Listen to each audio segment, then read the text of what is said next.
The gray silk of her dress was the only thing of value Lynn had left. It was a fine thing, meant for a wedding, with delicate embroidery at the collar and cuffs that her mother had stitched by candlelight thousands of miles away. Now it was snagged with burrs and stained with the dust of the Nevada Territory. It felt like a costume for a life that had been promised and then stolen in the space of a single afternoon. She huddled in the corner of the dark cabin, pressing herself against the rough-hewn pine logs, trying to make herself smaller than a shadow. The cabin was a desperate choice, the only shelter she'd found after 3 hours of stumbling through unfamiliar wilderness. The townsfolk in Argenta had watched her with hard, unwelcoming eyes after the man she was supposed to marry, a railroad agent named Mr. Sterling, had simply driven his wagon away from the station, leaving her standing alone on the platform with a small trunk and a heart full of cold dread. This cabin, set deep in a clutch of junipers, was said to belong to a man they called Graves, a gunslinger, a killer. The name was whispered with the kind of fear that left no room for curiosity. But the chimney was cold, the windows were dark, and a storm was gathering in the west, bruising the sky purple. A killer's empty cabin was safer than a town that looked at her like she was vermin. She had pried open a shutter and climbed through, her silk dress catching on the splintered wood. The air inside was stale, smelling of old wood smoke, leather, and something else. The metallic, lonely scent of a place long unoccupied. There was a stone hearth, a simple cot, a table with one chair. It was the barest sort of existence. She felt a tremor of safety, however fleeting. He was gone. She could rest here until the storm passed, then figure out what came next. But then she heard it. The soft crunch of a boot on the gravel outside. Lynn's breath froze in her throat. A horse snorted, the sound impossibly loud in the growing stillness before the rain. The jingle of a harness followed, then the heavy thud of footsteps on the porch. A key scraped in the lock. The door swung inward, flooding the dark room with the gray light of the dying day. A man stood silhouetted in the doorway, tall and broad-shouldered. He paused, his head cocked as if sensing the air was different. He did not see her at first, tucked away in the deepest shadow beside the hearth. He stepped inside, letting the door swing shut behind him, and the cabin was plunged back into near darkness. She could hear him breathing, a slow, steady sound. He moved toward the table, and the floorboards groaned under his weight. A match rasped, and in the sudden flare of light she saw his face. It was not the face of a monster. It was lean and weathered, with lines etched around his eyes that spoke of too much sun and too little sleep. His gaze swept the room, methodical and missing nothing. His eyes, the color of a winter sky, found her. They stopped. The match burned down, scorching his fingertips, but he didn't flinch. He simply dropped it, and the darkness rushed back in, thicker than before. The only sounds were the rising wind outside and the frantic, silent beating of her own heart. She was trapped in the dark with the most feared man in the territory. His voice, when it came, was lower than she expected, rough like scraped stone. "You're in my house," he said. It was not a question. It was a statement of fact, holding no immediate threat, but no welcome either. Lynn could not find the words to answer. Her English was clumsy, a collection of phrases learned on a long sea voyage, and terror had stolen all of them. She pressed herself harder against the wall, the silk of her dress a useless, delicate shield. The man, Jonas Graves, did not move closer. He struck another match, and this time he used it to light the wick of a small kerosene lamp on the table. The golden light pushed back the shadows, revealing her fully. She was a small, frightened woman in a ridiculously fine dress, a ghost who didn't belong. He looked at the dress, then at her face, his expression unreadable.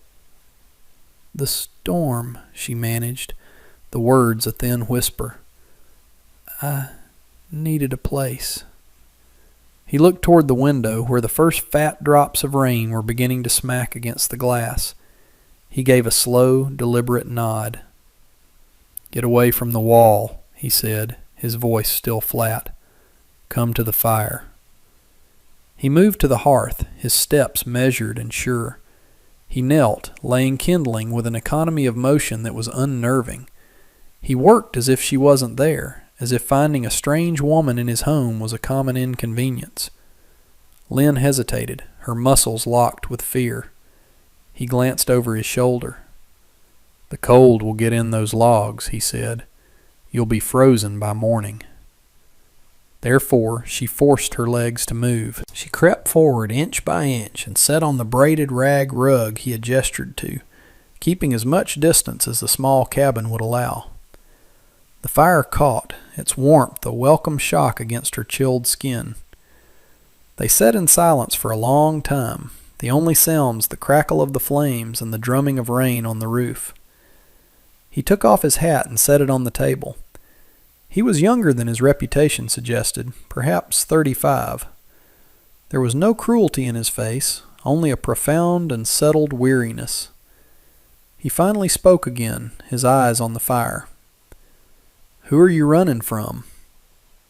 "I am not running," she said, her voice a little stronger now. "I was left." He considered this. "There's a difference," he allowed. "Who left you?" "Mr. Sterling, from the railroad." Jonas Graves went very still. He turned his head slowly and looked at her, truly looked at her, for the first time. A new light was in his eyes, something sharp and calculating. "Amos Sterling?" Lynn nodded, surprised he knew the name. "He was to be my husband." Jonas made a sound that was not quite a laugh, a dry, humorless rasp. "Sterling doesn't strike me as the marrying kind." He stood and walked to a small cupboard from which he took a tin plate and a piece of hard bread. He broke it in two and offered her a piece. She took it, her fingers trembling. It was the first kindness she had been shown since stepping off the train. She did not yet know that this small act had just sealed both their fates. The morning brought a clean, rain-washed world, but no peace. Just as Jonas was checking the cinch on his saddle, 3 riders appeared at the edge of the clearing. Lynn, watching from the doorway, recognized one immediately. Amos Sterling sat high on his horse, his face a mask of smug righteousness. The other 2 were hired men, their expressions mean and dull. Sterling's eyes flickered from Jonas to Lynn, a sneer twisting his lips. "Graves, I heard you'd taken in some stray property of mine." Jonas didn't rise to the bait. He finished tightening the strap before turning slowly to face them. His posture was relaxed, but his hands were empty and near his hips. "She's no one's property, Sterling." "She is my betrothed, bound by contract," Sterling announced, loud enough for any listening ears in the woods. "She ran off. I've come to collect her. The law is on my side." "Is that so?" Jonas's voice was dangerously mild. "Seems to me you're the one who ran off. Left her on a platform with every vulture in town circling." Sterling's face flushed. "That's a lie. She's a thief. She stole from me."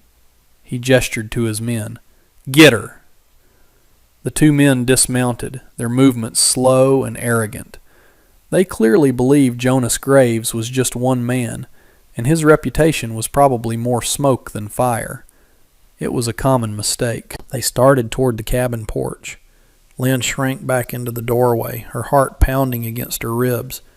Jonas took 1 step to his left, placing himself squarely between them and the door. "That's far enough," he said, his voice dropping to a low command. The first man laughed, a wet, ugly sound. "Or what, gunslinger? You gonna shoot us for retrieving what belongs to our boss?" He reached for Lynn. What happened next was not a gunshot. It was faster and quieter. Jonas moved with a sudden, brutal grace. He caught the man's outstretched arm, twisted it, and used his momentum to slam him face first into the porch post. There was a sickening crunch of bone and cartilage. The man crumpled to the ground, moaning, his nose a bloody ruin. The second man, stunned, fumbled for his pistol. Before his fingers could close around the handle, Jonas had closed the distance. He drove the heel of his hand up under the man's jaw. The man's head snapped back, his eyes rolled up, and he collapsed like a sack of grain. It was over in less than 5 seconds. Jonas stood over the two unconscious men, his chest rising and falling evenly. He hadn't even drawn his weapon. He looked up at Sterling, who had gone pale, his bravado vanishing like a puff of smoke. "You have a poor choice in hired help, Amos," Jonas said, his voice still level. "I suggest you take them and leave. And don't come back." Sterling stared, his mind struggling to catch up. The stories were true. He swallowed hard, his Adam's apple bobbing. "This isn't over, Graves," he spat, his voice shaking. "You can't just steal a man's intended. There are laws. There are marshals." "You bring a marshal, you better bring an honest one," Jonas said. "Now get off my land." He took a step toward Sterling's horse. It was only a single step, but it was enough. Sterling yanked on his reins, his horse skittering backward. He grabbed the reins of his men's horses, and without another word he dragged the riderless animals away, leaving his hired thugs groaning in the dirt. Jonas watched him go, his face grim. He turned to Lynn, who was staring at him, her eyes wide with a mixture of terror and awe. He had not been a wild animal. He had been a craftsman, precise and devastatingly efficient. "He'll be back," Jonas said, his voice flat with certainty. "And he was right about one thing. He'll bring the law next time, claiming your stolen property." He looked at her, and for the first time she saw a flicker of something other than weariness in his eyes. It looked like regret. "You've stepped into my trouble now." That night the cabin felt smaller, the silence charged with unspoken questions. Jonas tended to the two men he'd disabled, tying them up loosely and leaving them on the porch with a jug of water. "They'll wake up with headaches and ride out," he said, dismissing them as a solved problem. The larger problem, Amos Sterling, remained. Lynn watched Jonas clean a small cut on his knuckles, the result of his encounter with the second man's jaw. He was clumsy with the rag, his large hands not made for such delicate work. Without thinking, she crossed the room, took the rag from him, and dipped it in the basin of clean water. He let her, his hand resting passively in hers as she gently cleaned the wound. His skin was calloused and scarred, but his touch was surprisingly steady. "Why did you help me?" she asked, her voice barely above a whisper. He didn't look at her, his gaze fixed on the far wall. "I don't like Amos Sterling." "It is more than that," she insisted. "You invited a war to your door for a stranger." He was silent for a long moment. "I used to wear a badge," he said finally, the words costing him something. "U.S. Marshal. A long time ago." He paused as if deciding how much to say. "There was a family, homesteaders, murdered for their claim by a crew running illegal freight for the railroad. I tracked them for 6 months, got all of them but the leader." His voice grew tight. "The leader was the son of a territorial judge. When I brought him in, the judge buried the charges, buried my career with it. They put the word out that I was trigger happy, that I'd killed the others in cold blood. The reputation, it stuck." He looked at his hands. "It was easier to let people be afraid of me. Fear keeps men like Sterling at a distance." Lynn finished tying a strip of clean cloth around his knuckles. His story settled in the quiet room, explaining the weariness in his eyes, the precise violence, the isolation. He wasn't a killer. He was a disgraced lawman, living in a prison of his own making. "I have a contract," she said, remembering the papers in her trunk. She fetched the folded document. It was mostly in English, filled with legal language she didn't understand. She had trusted Sterling when he told her it was a simple marriage agreement. She handed it to Jonas. He unfolded it, his eyes scanning the lines of text under the lamplight. His face hardened. He read it through once, then a second time, a muscle twitching in his jaw. "Lynn," he said, his voice grave, "this isn't a marriage contract." He pointed to a dense block of text at the bottom. "This part here, it's an indenture agreement.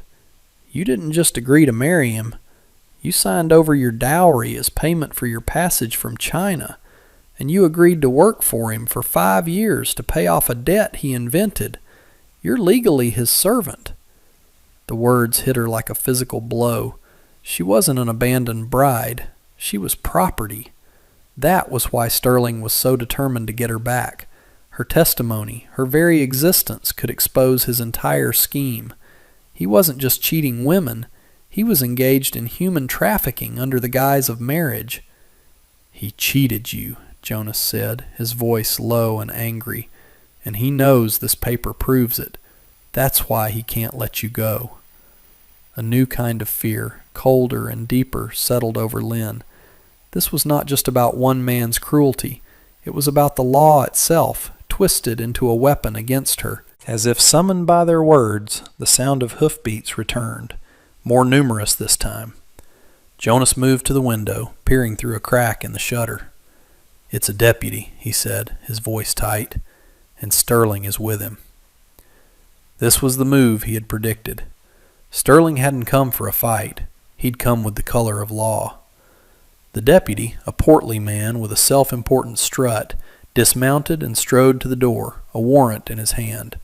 "Jonas Graves," he called out, "I have a warrant for the arrest of one Lynn, a bonded servant, for theft and flight from her legal guardian, Mr. Amos Sterling.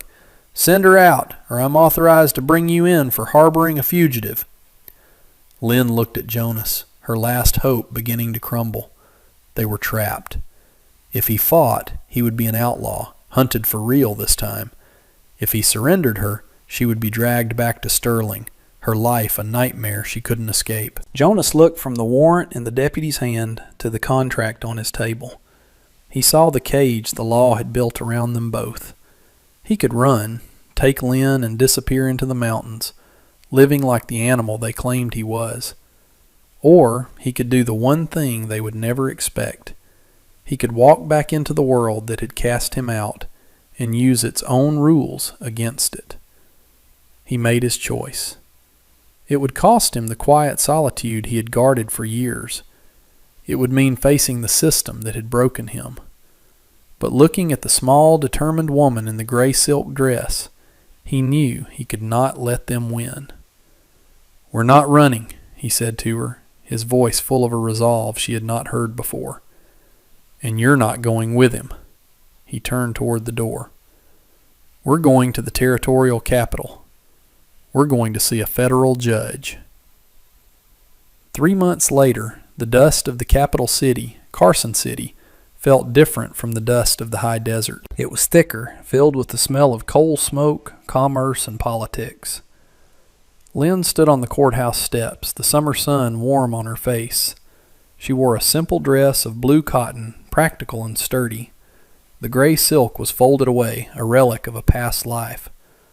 Beside her, Jonas Graves looked out of place in a borrowed suit coat, but he stood tall, the weariness in his eyes replaced by a sharp, focused light. The trial had been short. Jonas, using his knowledge of federal law, had bypassed the corrupt territorial courts entirely. The indenture contract was a clear violation of federal statutes passed after the Civil War. When presented to a federal judge, a man who owed nothing to the railroad or local politicians, the case against Amos Sterling had been swift and decisive. Sterling's entire operation came crashing down. It turned out Lynn was one of more than a dozen women he had lured with false promises, and his conviction was a certainty. Lynn had been the first to testify. With a translator at her side, she had spoken in a clear, steady voice, her gaze never leaving Sterling's face. She told her story, not as a victim, but as a survivor. The court had listened. Her dowry was to be returned, and her freedom was declared absolute. As they stood on the steps, a man approached them. It was Marshal Abernathy, Jonas's old superior, a man who had been forced to stand by while Jonas was disgraced. "Jonas," Abernathy said, his voice full of respect, "that was fine work. The kind of work a man with a badge ought to be doing." He held out a hand. "The offer stands. There's a star waiting for you, if you want it." Jonas looked at the marshal, then at Lynn. He thought of the quiet cabin, the lonely years. He had thought that was his life. But it had only been a long winter. "I'll think on it, Henry," Jonas said, shaking his hand. "I've got something to build first." 2 months after that, the frame of a new house stood on a piece of land 100 miles from Argenta.